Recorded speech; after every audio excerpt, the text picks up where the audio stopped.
Hello, तो आपका स्वागत है हमारे बालाजी स्टडी पॉइंट की वीडियो में, जिसमें हम आपको बताने वाले हैं कि आइडेंटिफिकेशन नोमेनक्लेचर होता क्या है। क्योंकि इससे पहले हम क्या पढ़ चुके हैं, इससे पहले हम पढ़ चुके हैं उसकी डाइवर्सिटी के बारे में, उसकी चीज़ों के बारे में, कैसी डाइवर्सिटी होती है, क्या होता है, ठीक है, उसके बारे में पढ़ चुके हैं। ठीक है, सब मतलब कि डाइवर्सिटी होती क्या है, कैरेक्टरिस्टिक्स क्या होते हैं लिविंग ऑर्गेनिज्म के, ग्रोथ करना वो हम बता चुके हैं। अब बात करते हैं आइडेंटिफिकेशन क्या होता है।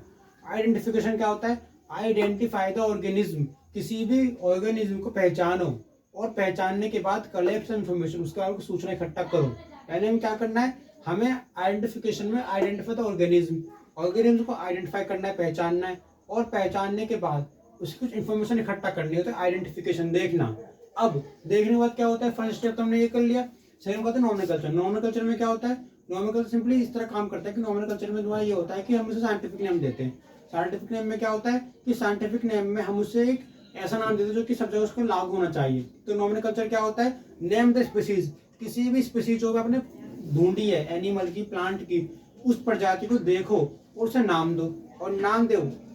ठीक है, अब एक तो नाम होगा जो हम देख कुछ बताएंगे किसका नाम ये हो सकता है। ये जो हम बोल रहे हैं नेम द स्पीसीज, ये नेम द स्पीसीज कोई भी हो सकता है, क्योंकि हम उसे अलग जगह बुलाते हैं। तो ये नाम तो चेंज हो जाएगा वेरी टू वेरी, क्योंकि स्पीसीज का नाम है जो कि प्लेस टू प्लेस चेंज हो रहा है। बट हम उसे कहते हैं साइंटिफिक नेम देना है, ताकि हम उसे एक स्पेसिफिक नेम से बुला सकें, हमें कंफ्यूजन ना हो।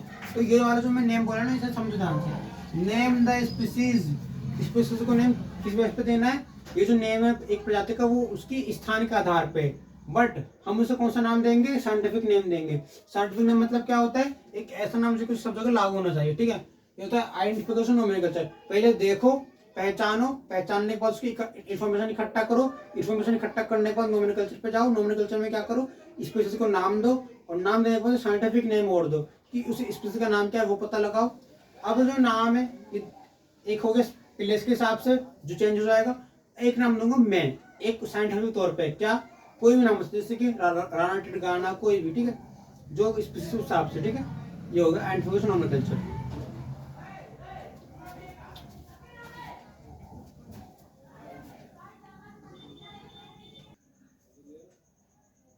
देखिए, नोमेनक्लेचर होता क्या है, नामकरण। कोई भी नामकरण हम किस बेस पे करते हैं। देखिए, अगर आप बात करें सिंपली ह्यूमन की, तो ह्यूमन भी क्या करते हैं, एक इंसान में अपने वंश का आधार पे नामकरण रखता है कि मेरा वंश है ये। इसी बेस पे जो वंश होते हैं, उन वंश के आधार पे जंतु भी अपना नाम रखते हैं। कैसे, अब देखिए, अब एक एनिमल है और एक ह्यूमन है। ठीक है, दो लोग हैं।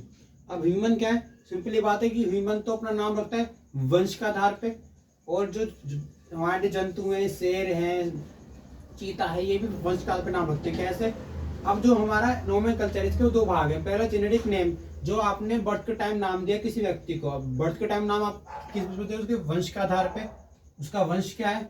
ठीक है, उसका वंश क्या है, ये नाम जो दिया हमने उसके वंश के आधार पे दिया कि वो किस वंश से संबंध रखता है। दूसरा स्पेसिफिक एपिथेट। अब अगर किसी ह्यूमन का नाम वंश का रखा गया है, उसके साथ साथ एक क्या होता है, स्पेसिफिक एपिथेट। ये क्या होता है, एक टाइप का सरनेम होता है। ये होता है सरनेम टाइप, समझ सकते हो। अगर मैं लिखूँ तो सरनेम यानी कि जुड़ने वाला नाम है। एक तो मैंने किसी व्यक्ति को जन्म के समय नाम दिया, ह्यूमन को, वो होता है जेनेरिक नेम, यानी वंश के आधार पर नाम दिया गया नाम, बेसिस ऑफ जीनस। एक होता है स्पेसिफिक एपिथेट, यानी कि उसके साथ क्या जोड़ा गया, क्या उसका सरनेम है, क्या वो राठौड़ है, कौन है, उसकी पूरी जाति को शो करता है। ठीक है, ये वंश को, जाति को, समझ गए, ये वंश को शो करता है और जाति को शो करता है, स्पीसीज को, जाति को शो करता है। ठीक है, जाति को शो करता है, स्पीसीज, उसकी स्पीसीज को शो करता है, जाति को शो करता है, स्पीसीज को शो करता है। अब हमारे में क्या होता है, ह्यूमन में, सिंपली ह्यूमन में भी ये होता है ना कि एक तो हमारा वंश है, ठीक है, और एक हमारी जाति है, कोई कुमार है, कोई कुछ होता है। अगर मैं बात करूं, जैसे कि मैंने एक नाम लिया, इसमें कोई एग्जांपल देखो नोमेनक्लेचर का, अगर हम बात करें विट की से, ट्रिक्टम एस्टिवियम, मैंने एक नाम लिखा। अब मैं लिखता हूँ विट का साइंटिफिक नेम और बताता हूँ कैसे काम करता है नोमेनक्लेचर।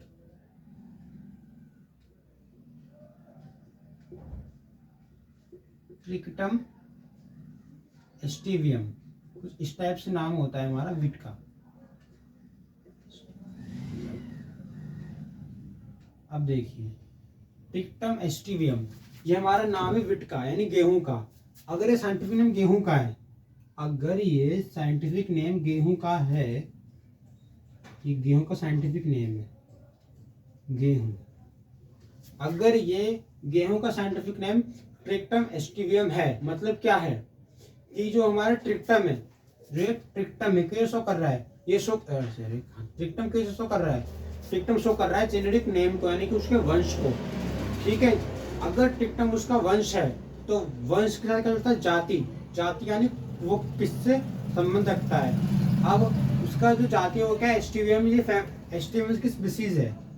ठीक है, अगर मैं बात करूं एक विट की, तो विट का साइंटिफिक नेम क्या है, ट्रिक्टम एस्टिवियम।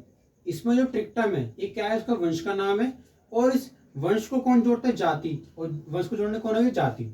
ठीक है, जैसे ह्यूमन में होता है वैसे प्लांट में होता है और एनिमल में काम करता है हमारा नॉमिनोकल्चर। ठीक है, ये एक नॉमिनोकल्चर है। तो नॉमिनोकल्चर से हम क्या करते हैं, सिंपली एक ऑर्गेनिज्म को नाम देते हैं, और ये नाम क्यों देते हैं, ताकि जो हमारी आने वाली पीढ़ी है उसकी एक अस्तित्व आ सके, यानी कि उसके अस्तित्व को लाने में सहायता करता है नॉमिनोकल्चर। जाति का नाम और वंश का नाम, वही है बेसिस ऑफ जीनस और स्पीसीज। ठीक है, ये है।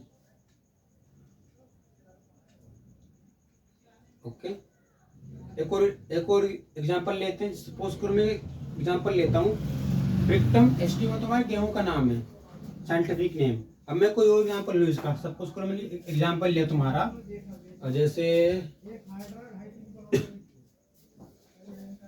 हाँ, जैसे नाम ले लिया मैंने, बेंजीफेरा इंडिका, मेंजीफेरा इंडिका। देखिए मेंजीफेरा इंडिका, मेंजीफेरा इंडिका नाम का लिखा है।